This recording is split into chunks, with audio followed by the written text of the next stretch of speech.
नमस्कार दोस्तों, stock market studies में फिर से एक बार आपको बहुत-बहुत स्वागत है।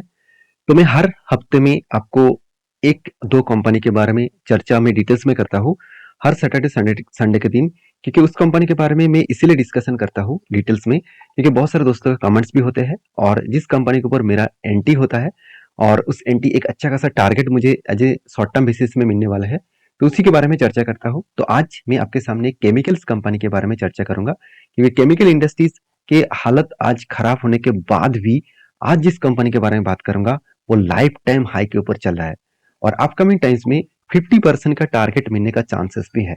तो ऐसे बात मैं क्यों बता रहा हूँ, मैं चलो मेरे सारे पॉइंट ऑफ व्यू मैं आपके साथ शेयर करूंगा और किस पॉइंट में किस मतलब टेक्निकली बेसिस में मैंने एंट्री लिया वो भी मैं आपके साथ शेयर करूंगा। तो कुछ नया सीखने के लिए इस वीडियो को लास्ट तक देखिए और अभी तक अपने चैनल को सब्सक्राइब नहीं किया तो देर किस बात की, फटाफट सब्सक्राइब कर लीजिए। बहुत सारा इन्फॉर्मेशन इसी चैनल के माध्यम से आपको मिलता रहेंगे। और हाँ, ये वीडियो टोटली एजुकेशन पर्पस में है, मेरे खुद का एंट्री है। मैं प्लीज रिकमेंडेशन के हिसाब से मत लेना, क्योंकि अगर काम करना है तो आपके जो एडवाइजर है उसके साथ बातचीत करके ही काम करना। तो चलो देख लेते हैं कौन सा कंपनी है। तो कंपनी का नाम क्या है, सबसे पहले बता दो, कंपनी का नाम है एफसीएल, फिनोटेक्स केमिकल लिमिटेड। तो फिनोटेक्स केमिकल लिमिटेड आप सभी जानते हैं, इस कंपनी का बिजनेस टोटली केमिकल्स के ऊपर है।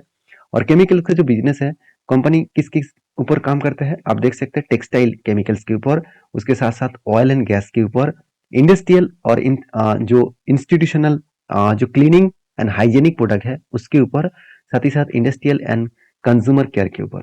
तो कंपनी के जो प्रोडक्ट है वो कहाँ कहाँ पे लग रहा है आप देख सकते हैं। सबसे जो डिमांडेबल प्रोडक्ट है, ऑब्वियसली इस कंपनी सबसे ज्यादा डिमांडेबल है, इसीलिए क्योंकि कंपनी ऑयल एंड गैस के ऊपर भी केमिकल्स यूज किया जाता है, हाइजेनिक के ऊपर भी यूज किया जाता है और इंडस्ट्रियल के ऊपर भी यूज किया जाता है। और सबसे इंपॉर्टेंट पॉइंट है टेक्सटाइल इंडस्ट्रीज में, जो बहुत तेजी से ग्रोथ कर रहा है। तो कहने का मतलब है कंपनी वही सेक्टर को पकड़ कर रखे है जहाँ पे कंपनी का ग्रोथ होने का चांसेस ज्यादा दिखेगा।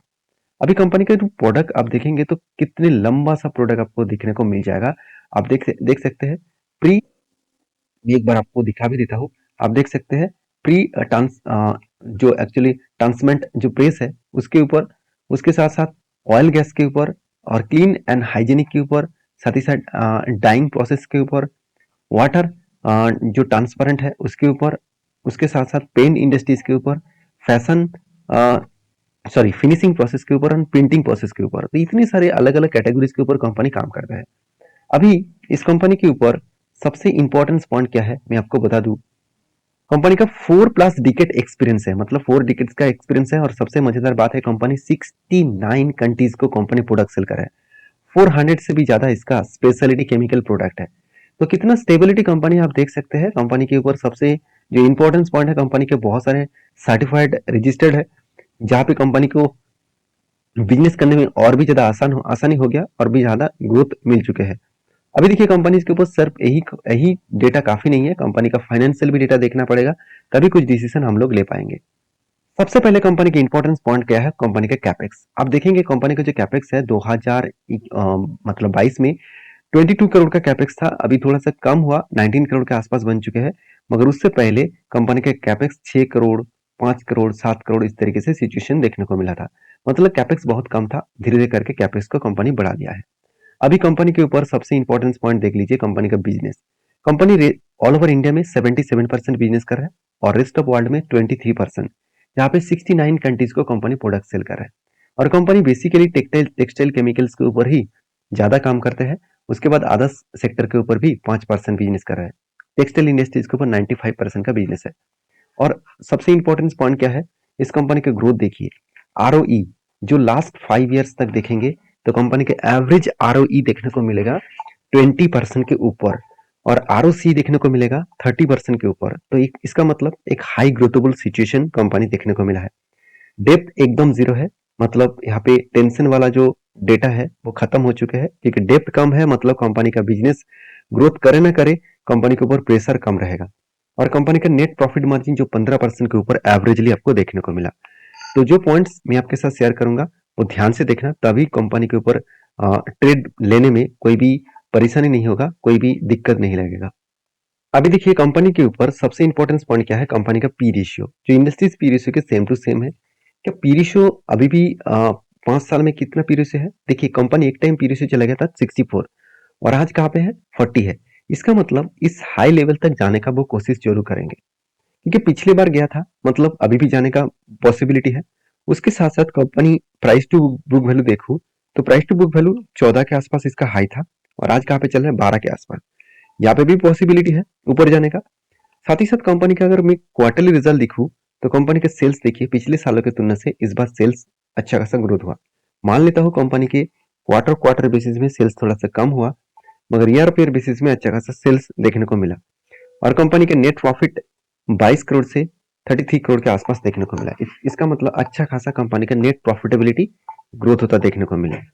बाकी एज ए इन्वेस्टर, प्रोमोटर से लेकर एफएसडीएस पब्लिक, हर किसी के पास आपको इन्वेस्टमेंट देखने को मिल जाएगा। तो यहाँ पे एक बेस्ट तरीके से इन्वेस्टमेंट आपको देखने को मिलेगा। तो मैं जरूर कहूंगा इस कंपनी के ऊपर फोकस रखिए, क्योंकि कंपनी के ऊपर अगर इन्वेस्टर के बारे में चर्चा करूं तो ध्यान दीजिएगा कि प्रोमोटर के पास जो होल्डिंग है 65%, वो अभी भी होल्डिंग को कंटिन्यू कर रहा है। उसके साथ साथ म्यूचुअल फंड वाले ने पहले 6% का होल्डिंग रखे थे, आज थोड़ा सा स्टेक कम किया है, मगर एफएस ने क्या किया, होल्डिंग को यहाँ पे बढ़ा दिया। इसका मतलब कंटिन्यूसली इंस्टीट्यूशन इसके बाई सेल करते रहे हुए हैं। और आप देखेंगे तो म्यूचुअल फंड वाले ने क्या किया, लास्ट 5 मंथ्स में, 5 to 6 मंथ में कोई भी क्वांटिटी सेल अप नहीं किया, कंटिन्यूसली इसके ऊपर बाई को कंटिन्यू किया। तो एक बेस्ट तरीके से सिचुएशन यहाँ पे देखने को मिला मेरे हिसाब से। उस सिचुएशन को आपको समझना पड़ेगा। अभी कंपनी के ऊपर जो इंपॉर्टेंस पॉइंट है वो है कंपनी का बैलेंस शीट। वो ध्यान से देखिएगा, बैलेंस शीट में आप देखेंगे तो कंपनी का रिजर्व जो एक टाइम 41 करोड़ था वो बढ़ के 350 के ऊपर चला गया, और बोरिंग्स तो एकदम जीरो है।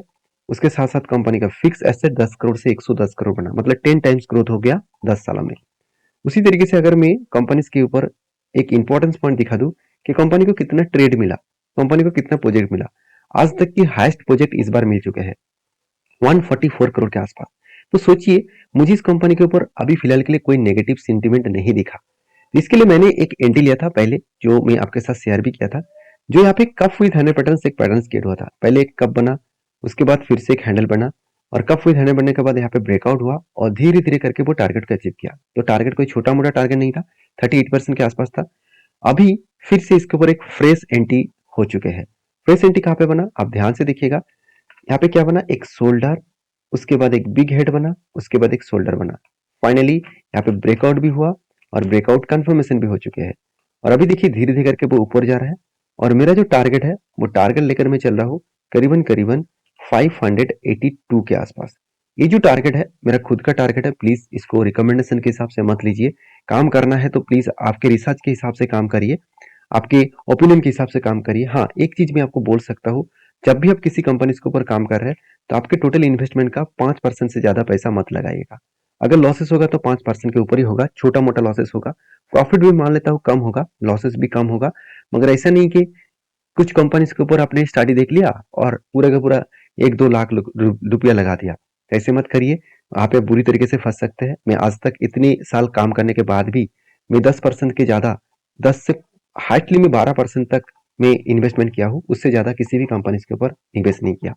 तो आप बोल सकते हैं सर आप डरपोक है, आप ज्यादा पैसा नहीं लगाते हैं। हाँ देखिए, आप कुछ भी बोल सकते हैं, ये मेरा स्ट्रैटेजीज है, मेरे खुद के स्ट्रैटेजीज के ऊपर मैं भरोसा रखता हूँ, और मैं खुद को रूल्स को फॉलो करके चलता हूँ। आप भी आपके रूल्स को फॉलो करके चलिए तो आपको जरूर प्रॉफिटेबल गेनर हमेशा रहेंगे। तो फाइनली मुझे जो टारगेट मिलेगा वो 47 के आसपास, एटलीस्ट 50% के आसपास मुझे टारगेट मिलने वाला है।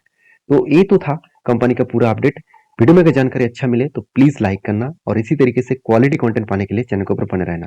और आप किस कंपनी के ऊपर डिटेल्स वीडियो देखना चाहते हैं मुझे कमेंट्स करके जरूर बताना। मिलते हैं नेक्स्ट वीडियो में, तब तक के लिए धन्यवाद।